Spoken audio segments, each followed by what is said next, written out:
late. After the time, I have a constant reminder. Good evening. Hope you're all doing well. Sorry for the change in schedule. We're learning Maseches, Kesubos, Daf Yud Tes, and we are a third of the way down on Yud Tes and Aleph. We're picking up with a comment that we learned yesterday that we're going to analyze now. The Gemara says, "Gufa Amar Rav Huna Amar Rav Modeh b'shtar shekasvo ein tzarich lekaimo." That once there is an admittance that a person signed a particular star, we don't care about what else comes out of his mouth in regards to qualifications. I meant it, I did, we don't want to, we don't care. We take it at face value. That's what the Gemara says. Amarle Rav Nachman. Rav Nachman says to Rav Huna, Ganva Gunuve Lamalach, why are you a thief? So Rashi here points out that it seems to be that he's taking this comment as though it was his own, but really, says the Gemara, it's just Rav Meir's shita. Isvira lach ki Rav Meir, ema halacha ki Rav Meir. Why are you sitting here taking credit for this line? Such a genius. But this was already said in the Tanaim. You're nobody new. The Gemara doesn't even answer this question, but the dialogue continues with Rav Huna saying back to Rav Nachman, how do you hold? Amar le, umar hechi svir le. How, Rav Nachman, do you hold in this case? If a person is modeh b'shtar and then he adds a qualifying comment, how do you hold? So Amar le, halfway down Yud Tes Amud Aleph, he says, when somebody walks into Bezdin for a psak halacha, amrinan lahu, I say to them, zilu kaimu shtaraychu v'chusu ladina. Go out and verify. In other words, yes, we accept that secondary comment. Yes, no, maybe I intended, I was an ones, I was a katan, all the things we learned about yesterday. There's the Gemara. He doesn't embrace this idea of Rav Meir. And he says that if a person does have a claim, he says to them, go verify whether or not your claims are accurate. Amar Rav Yehuda Amar Rav, Ha'omer shtar amana huzeh eino ne'eman. If a person says about a shtar, I know what the shtar looks like. I know it says that I owe $100, but really it's a shtar amana. He's not ne'eman. What's a shtar amana? Rashi says two-thirds of the way down, Dibra hamaschel shtar amana. Lo lava klum. He actually didn't borrow anything. Ela kasvo umisaru lemalvesh imitzarech lelabos yilabe vehe'eminu shelo yisbaru limkein malvehu. It's someone who you have a very good relationship with. It's like an IOU. I'm giving you a star. The star says, I'm giving you a star because I trust you. It says that you can get $100 for me, even though you never borrowed it from me. In due time, I'll give you money, and that star will count for when that. So that's a shtar amana, where the transaction hasn't happened. It's only theoretical. The document is really not yet to be used. So if a person says, when it's time they're in Bezdin, somebody says, here's a star. It says that Shimon says that Reuven owes him $100. It does say that, but it was really written as a star. If after the star was given, now all of a sudden you're saying shtar amana, that the Gemara says is eino ne'eman. And says the Gemara, dika amar man, who is the one who we're talking about here? Ilema dika amar love.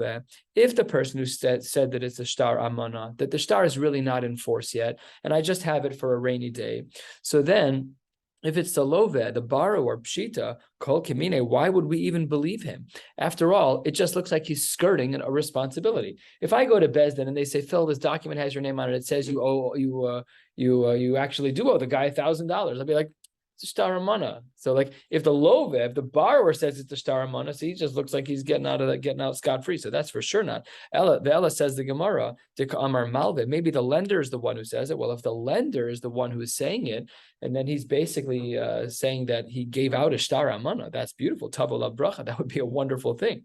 So it can't be that either. So says the Gemara, Ella, who is the one who says that saying that something's a shtar amana is not believed? The ka'amre edim. Maybe it was witnesses. Says the Gemara to that, not so simple. If their handwritten is found on another get, so we already know that this writing is on another star. We know that this signature is correct. Pshita de lo mehemne. We certainly would not believe their qualifying comment. We learned this yesterday. Is that if my signature as an 8 is found on 5 other shtaros, and then all of a sudden I come here, I want to say shtar amana, that does not work. That does not work. If it's the case that if it's the case that there is no signature elsewhere, so then there's no reason to assume that I would be lying, and maybe we should be believed. And Milo Mehemne, then he should be telling the truth. His signature is only uniquely used here, and all should be well and good. So says the Gemara, we don't really know this line that the Gemara says halfway down in the name of Rav Yehuda Marab, that shtar amana huzeh eino neman. We don't know who said it. The Gemara presents 3 answers.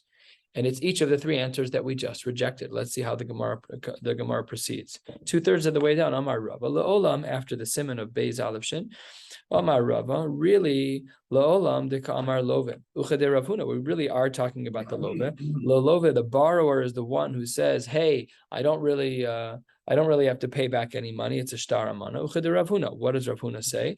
Tamar Rav Huna Amar Rav, the Gemara we started with today, Moed b'shtar shekasva and tzarich l'kaima. We don't care about your qualifying comments. The second you say it's your handwriting, the conversation's over. So therefore, we don't trust you to say that it's a shtar amana. That's why he's rejected. Abaye Amar. Is this right? Yeah. So the simon, by the way, in the parentheses of Beis Aleph Shin, it's Rava, the Beis from Rava, the Aleph from Abaye, and we'll soon see the Shin from Ravashi. That's how the Gemara is saying Beis Aleph Shin. That's how it's Rava, Abaye, and Ravashi, Beis Aleph Shin. So it says the Gemara, answer number 2, Abaye Amar, 12 lines, 10 lines from the bottom, Lo'olam da Amar Malve. Really, we're talking about the Malve. We're talking about the person who in theory had lent the money. Uchegon, when do we say that he's Ne'eman? When do we say that he's Eino Ne'eman, that we don't believe him to say that it's a shtar amana? Uchegon shechav la'acherim. That's when he's causing a loss for other people. Ucheder Rab Nassan. And that is like the opinion of Rab Nassan. What does Rab Nassan say? The Tanya, the Brisa writes, Rab Nassan Omer, minayin lenosha b'chavero mana b'chavero. If I lend you 100 and you lent your friend 100, so if A owes money to B and B owes money to C, let's just circumvent and have A pay C. Perfect. We just removed the transaction. How do we know that person A can pay person C? Says the Gemara, Talmud Lomar v'nosan la'asher asham lo. We give the money to the one who actually is going to be deserving of it. And this is why we need to say Eino Ne'eman, that even though the Malva, in theory, it should be considered a beautiful thing that a Malva gave out a shtar and he still called it a shtar amana. That's beautiful. He's giving out an IOU. But here we're saying that he's Eino Ne'eman because we see that there's actually a chov, and that shows us that there's a reason for us to say that case. And the third possible answer, 5 lines from the bottom, is Ravashi. Ravashi Amar La'olam de Ka'amre Edim. Really, the one that Rabbi Yehuda Marab was talking about when he said that if there's a shtar amana, that it's Eino Ne'eman, that was where the Edim said that it was a shtar amana. Ude'ein ksav yadam yotzei mimakom acher. Their handwriting wasn't found elsewhere. Udeka'amr samaylo mehemne. Why are they not believed? Because that's what Rabbi Yehuda Marav says, that in this case they're not believed. Why? Kidder Rav Kahana. Tamar Rav Kahana. Aser lo le'adam shishesh shtar amana b'soch beso mishum shenemar al tishkon b'alecha avla. You're not allowed to have this kind of shtar in your house. It's not an emes shtar. It's only a theoretical shtar, and we don't keep those in our homes. That's not considered appropriate, and therefore, Eino Ne'eman, when Rabbi Yehuda Marav said in the middle of Yud Testament Aleph that if a person claims shtar amana who's there, that he's not believed, we're talking about Edim whose signatures were never verified elsewhere. And the reason why we're makbid over here is because it's usher, according to Rav Kahana, to even have a shtar amana in your house. Not only that, on the top of Yud Testament base, what can we infer from the statement of Rav Kahana that Edim she'amru amana hayu divarenu ein ne'emanim, that the Edim, if they were to say that this shtar is really a shtar amana, that the edus that we gave is really invalid, so therefore we learn from Rav Kahana, Rav Sheshes Bereder of Edi is medayik from Rav Kahana that ein ne'eman, and that's the din that Rabbi Yehuda Marav says. Says the Gemara, my taima. Why, of course, was Rav Sheshes saying that that's usher? That was because of Rav Kahana's reason. Kevan de avlahu, avlach lo chasme. There's no way that they would have intentionally signed on a document that was a 0. So we don't create theoretical documents. We don't create halachic IOUs in this particular way. That's not allowed. Amar of Yeshua ben Levi, Yud Testament base 4 lines down. We're going to go until about 4/5 of the way down at the Tana Rabbanan, and then we'll stop right there. The Gemara says, Amar of Yeshua ben Levi, Asr lo la'adam she'yishesh shtar parua b'soch beso.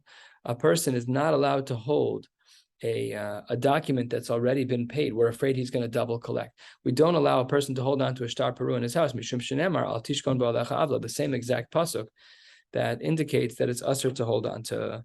That it's usher to hold on to this. We're afraid that a person's going to double dip if they hold on to the shtar parua. So that's we do this professionally in the business world. When you give out an invoice, we stamp it with paid, and that way that's an indicator that we have already taken care of our responsibilities. But if a person has a shtar that they can keep double dipping, they can keep going back. Oh, so therefore shtar parua, once you've paid it, you need to give it to the person who you paid. B'ma'arava in Eretz Yisrael it was a little bit different. We're on Yud Testament Beis 8 lines down. B'ma'arava mishmei de Rav Amrei. They said in the name of Rav, If there's something bad in your hands, you should distance yourself from it. What is this referring to? This was the drush in Eretz Yisrael. Zeshtar amana v'shtar pasim. Well, shtar amana we learned about is a document that was an IOU type of document, and the shtar pasim is the whole thing is a sham. It's just meant to make someone look like they're very wealthy. So if somebody gave me a shtar that says, "Dear Phil, thank you for lending me $12 million. And then someone comes to my house and I have it sitting in a frame under beautiful soft light to make it look like I'm such a Gavra Rabbah. Well, you could look around my house and see that I don't have that much money. You can tell, but the shtar was meant to be shtar pasim. With the Gemara, that's what it looks like. That's not right. We're not allowed to have those kinds of shtaros. When I was a child, my father was on Zoom. My father wrote a $1 million check to my brother Howard. And Howard kept it in his wallet for a long time. Okay, that's derech tzchok. And Howard and I joke about it periodically. That's not shtar pasim. That's everybody knows what's going on. Nobody holds a check for that much. You cash that check as soon as you can, if there's any reasonable chance that it will clear. So the Gemara says that in Eretz Yisrael it wasn't appropriate. That was the drasha. Shtar amana and shtar pasim is not allowed. What does the pasuk mean when it says ve'al tishkan Ba'alecha avla, says the Gemara, that pasuk is a little different. That pasuk is shtar parua. So we have three different types of documents that we're talking about: shtar amana and shtar pasim, and then separately we have shtar parua. The shtar amana we know is when it was an IOU shtar. Shtar pasim was a fake charade to indicate that you were wealthy, and shtar parua is a document that you've already paid, and we want to make sure that you're not going to double collect. And the Gemara says, Manda Amar shtar parua, according to the one who says shtar parua is problematic, kol shekain shtar amana, all the more so shtar amana. But parua is a joke. The whole thing of parua is just the whole thing's a facade. But here, the shtar amana actually is a real thing. It actually could have teeth. We just don't allow for it because right now it's not a true document. Mandamar shtar amana val shtar parua lo. But if a person says shtar amana is not allowed, but maybe they would say that it's permissible to have a shtar parua, they wouldn't be so strict. The zimnan demashi le apshite de safra. Sometimes they have to hold on to that shtar in order to collect enough money to actually pay the sofer. So until he collects enough money to pay the sofer, he's going to hold on to that shtar. Itmar, a quarter of the way down, Yud Testament base. Sefer she'eno muga. If you have a sefer that is not yet complete, here we're talking about Tanakh. We're talking about a sefer that's missing a parsha. You didn't finish Sefer Dvarim or Parshas Bezos HaBracha, whatever it is. Homer Ravami Ad Lamed Yom Mutter L'Shosa. You can have it in your house for up to 30 days, but no longer. Mikan ve'elech, day 31, that Torah's got to get out of your house. Asher L'Shosa Shneimar Al Tishkon Ba'olecha Avla. What's the concern there? Someone's going to look in Chumash and it's missing a pasuk. And that's not right. You're missing you're missing a pasuk in Sefer Dvarim. That's a halachic pasuk. You're missing any pasuk at all. All of the psukim in the Torah really are of equal weight. There's a discussion in the modern day poskim about whether it's appropriate to stand up when they clap on the bima for the last pasuk or for whatever kriyas Torah. We stand up for the Eser Sedibros. So some of the poskim are very opposed to that. There's no difference between Vaydaber Hashem and Moshe Lemor and anything else. Doesn't matter. But why? It's all Torah. Every last letter of Torah is Torah. We don't know how to measure. Some are mitzvah, some are not. So what? But the text in Chumash, if an aleph is missing from Breshis or if a vav is missing from Vaydaber, the Torah is pasal midoraisa. It's not even nothing to talk about. So some poskim say that you really should not be standing uniquely for any particular laning. Most Rabbanim, most poskim don't hold that way. Rabbi Robinson and I have spoken about this. I showed him the shita that I had seen, and I don't remember where I saw it at this point. I think it was Rabbi Yashiv who said that way. And Rabbi Yashiv did not stand up for any unique lanings at all, or he didn't sit down, whatever he did the whole time. He didn't vacillate, he didn't change. We don't make any distinction. So therefore, if you have a Torah that's missing any pasuk in Chumash, you're not allowed to have it in your house for more than 30 days. What 30 days? Where is that number from? I'm guessing right now, but we have a similar din by renting a house with a mezuzah. That's probably when kvius is established. It's just we assume like this is a big kvius. I'm just guessing. I didn't see anything. See if Rashi says it quickly. I don't think so. Yeah, doesn't say. Okay, so the Gemara continues 2/3 of the way down. Amar Rav Nachman, Eidim she'amru amanu hayu dvarenu ein ne'emanin. Rav Nachman says that when it comes to Eidim who say that really this shtar is a shtar amana, this shtar was just a theoretical IOU, they're not ne'eman. But moda hayu divarenu. But if the Eidim say that when we put together this shtar, it was a shtar moda. A shtar moda, Rashi explains, a shtar moda is a shtar where the owner tells the Eidim, I'm being forced to sell this item that I don't want to sell. So then the Eidim are allowed to write the shtar, but then they can go back later and say the shtar was really invalid. So by a moda, where the owner was forced, hayu divarenu, a ne'eman, and we actually don't believe him in that case, and we're going to see a dissenting opinion there. Mar bar Avashi Amar by amana hayu divarenu a ne'eman, but moda hayu divarenu ne'eman. When it comes to moda, when we know that the owner was forced to sell something, that's not right. Then we allow the edim to sign, but we allow them to recant whatever edus that they gave because it supports the buyer and buy time. Well, what is the reason for this distinction? That Mar bar Avashi allows for the moda to be written down because hi nitan likasev, that's a normal star to write a star moda, but a star amana v'hai star amana is lo nitan likasev, that really should not be written. This last little sugya that we're going to learn is a sugya about tanoim. Is a tanai that's an addendum to a ksuba? Is it to a star? Is it considered part and parcel of the star, or is it considered like an addendum? Right? We have this all the time in legal documents. You have your primary contract, and then we add an addendum. We keep adding riders. We keep adding things that change the basic. So, do we view a tanai as part and parcel of the core text of the star, or do we view a tanai as something that's really separate and distinct? It's a good theoretical question to ask. So, says the Gemara as follows. Halfway down, Yud Testament base. Bamine Rav Nachman. Tanai hayu divarenu mahu. Let's say Adim say that yes, I signed the star, but there was a tanai that was not yet fulfilled. So it says the Gemara, moda'a ve'amana, when it comes to a document that's a moda or amana, hainu taima deka ikre l'shtara.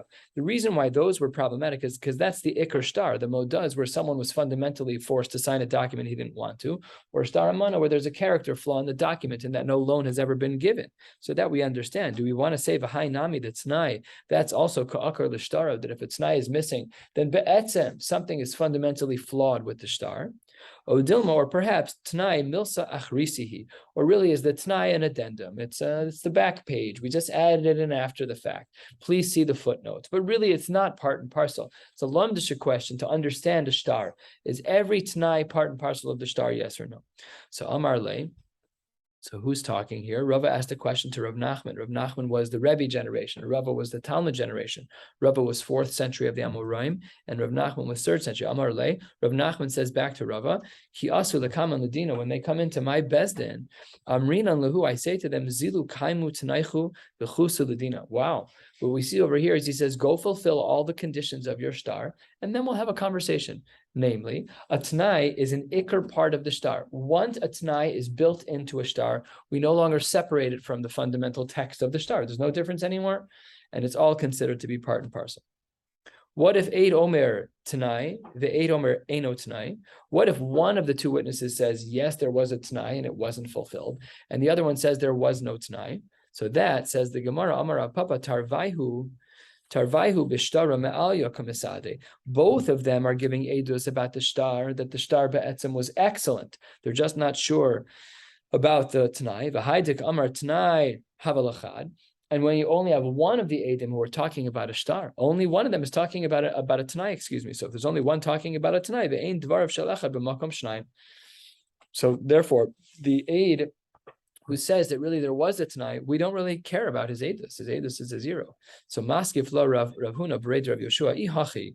If what you're saying is that their edus was good on the star, then afilu tarvaihu nami. Even if both of them then agreed to the Tanai, there still should be a problem because they both agreed to the star, but they don't both agree to the Tanai. We shouldn't have believed them anyway. Ella says the Gemara, Amrinan, we hold that in regards to a Tanai, Hani le'me'aker sahadu saihu ka'asu, really they're coming to uproot their edus, even fundamentally of the star, Hainami by the Tanai as well, le'me'aker sahadu se ka'asi, that even by the Tanai is coming along to saying that it uproots the star. How do we paskin? V'hilchasa ki Rav Huna B'rei de Rav Yoshua, that we paskin like the question, the assumed question of Rav Huna b'rei de Rav Yoshua, and the Tanai can cause a very, very fundamental problem.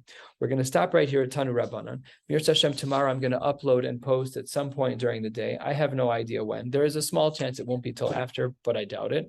But I will keep you posted throughout the day tomorrow. Wishing you all a beautiful night. 801. It was 12 minutes.